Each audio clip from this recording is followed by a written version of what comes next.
2024 release ஆன திரைப்படங்களில் best entertainer film Vettaiyan அப்படிங்கிற அந்த அவார்டு அது வாங்கியிருக்கு. அதேமாரி top crossing Tamil film 2024 Vettaiyan தான் நம்பர் 1ல் இருக்குங்க. அதாவது பெஸ்ட் என்டர்டெயின்மெண்ட் ஃபிலிமும் வேட்டையன் தான், ஹையஸ்ட் கிராசிங் ஃபிலிமும் வேட்டையன் தான் அப்படின்னு டிஸ்ட்ரிபியூட்டர் யூனியன்லேருந்து அறிவிச்சிருக்காங்க. அவ்வளோதான்.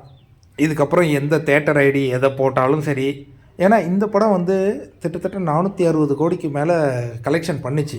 இது மனோபாலா ட்ராக்கர் கரெக்டாக அவர் போடுவார். அவர் போட்டுக்கிட்டே இருந்தார். 500 கோடியை தொடலை, 460 கோடிக்கு மேலே. அப்போ ஹையஸ்ட் கலெக்ஷன் ஃபிலிம் வேட்டையன் தான். ஆனால் அந்த கிரெடிட்டை வேட்டையனுக்கு கொடுக்கறதுக்கு தமிழ்நாட்டில் சில திரையரங்குகள் விருப்பப்படலை. அதை பற்றி நமக்கு கவலையே இல்லை. ஆனால் ஹையஸ்ட்டுங்கிறது வேர்ல்டு வைடு தாங்க. இங்கே தலைவர் படம் ஜெயிக்கும்போது மட்டும் அதை வேறு ஒரு விதத்தில் கொடுக்குறாங்கங்க. அப்போ நம்மளை மாதிரி ஆட்கள் அதை சொல்லித்தானே ஆகணும்.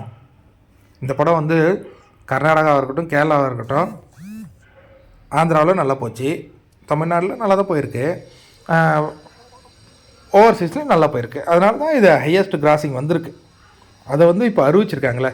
Best entertainer film Vettaiyan award கொடுத்துட்டாங்க. இதை யாரும் மாற்ற முடியாது. அதேமாதிரி ஹையஸ்ட் கிராஸுங்கிறத இப்போ தகவலாகவே அவங்க போட்டிருக்காங்க. யாருன்னா யுனைடெட் டிஸ்ட்ரிபியூஷன் அசோசியேஷன்லேருந்து போட்டிருக்காங்க. இது உண்மை தகவலாக தான் நம்ம பார்க்கணும். தலைவர் தான் என்றைக்கும் நம்பர் 1.